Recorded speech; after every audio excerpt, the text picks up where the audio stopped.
Pernah gak kamu merasa capek setiap hari? Mungkin pikiran jenuh ya karena rutinitas, kemudian ada aktivitas belajar, aktivitas bekerja, interaksi, kemudian naik angkutan umum. Ya, itu semua terjadi ya di setiap eh, diri manusia. Nah, dulu saya juga mempunyai hal yang sama. Apa sih?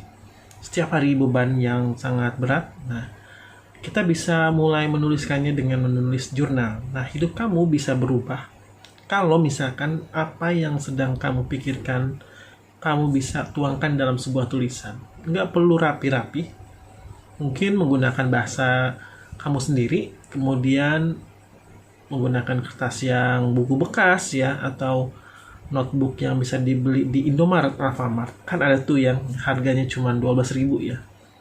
Nah, itu gunanya apa?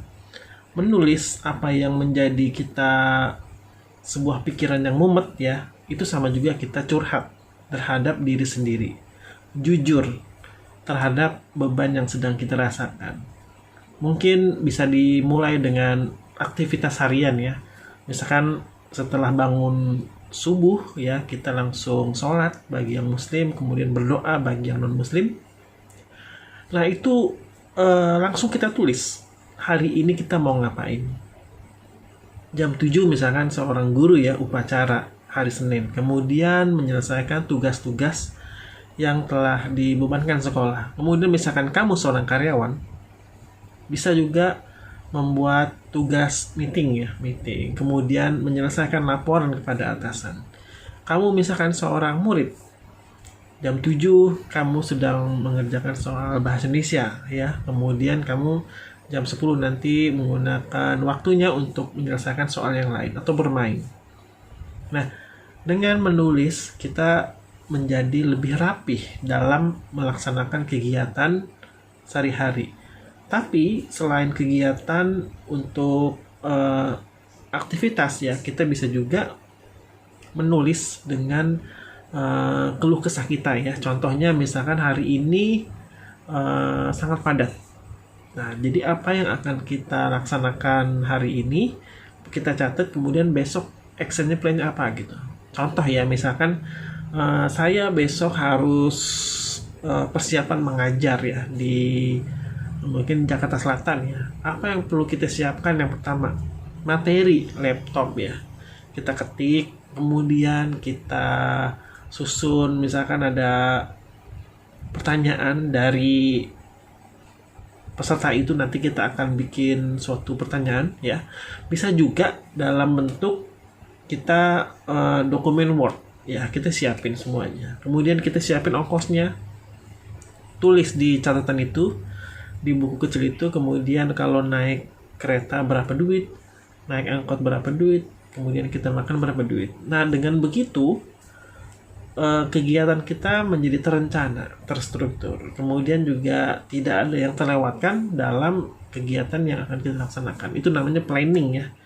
Planning jangka pendek, jujur diri sendiri bahwa kita mempunyai kegiatan yang seabrek.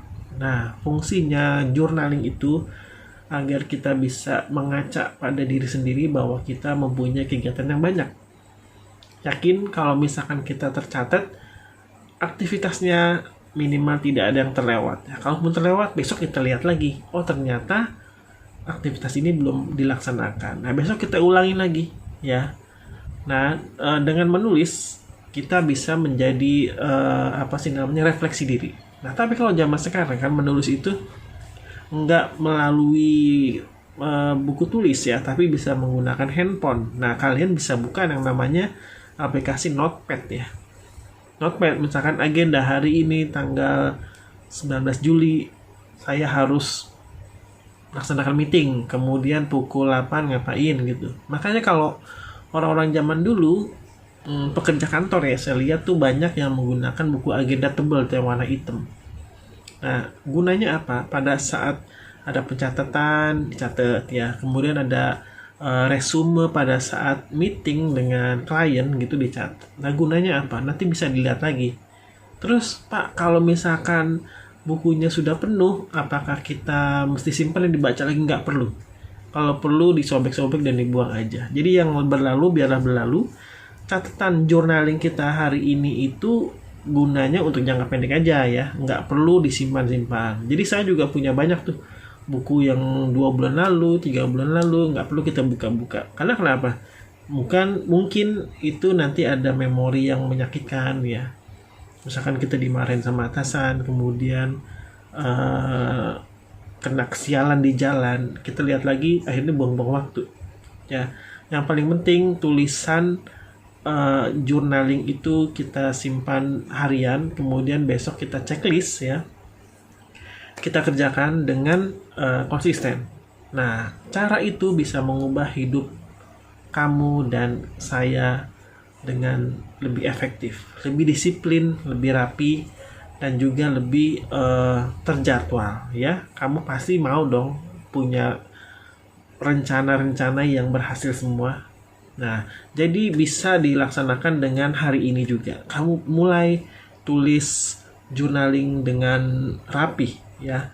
Misalkan besok hari Sabtu tanggal 19 Juli pukul 5 kita bangun, kemudian sholat subuh, baca Quran mungkin 1 halaman, kemudian mendengarkan tilawah, jam 7 beres-beres rumah sampai jam setengah 8, kemudian jam setengah 8 mandi, jam 8 belajar ya, dicatat gitu. Sampai jam 9 mungkin nanti belajar 1 jam, habis itu sarapan berat, istirahat, ngopi ya, jam 12 sholat, kemudian jam 1 istirahat, nanti sore lagi mulai kegiatan lainnya gitu. Jadi usahakan terstruktur ya. Siap kamu bisa bertransformasi yang lebih baik lagi dengan membuat jadwal journaling harian. Oke ya, saya tunggu perubahan diri kamu dalam 1x24 jam. Sampai ketemu di video motivasi berikutnya. Salam dari saya, Kak Bayu. Terima kasih. Wassalamualaikum warahmatullahi wabarakatuh.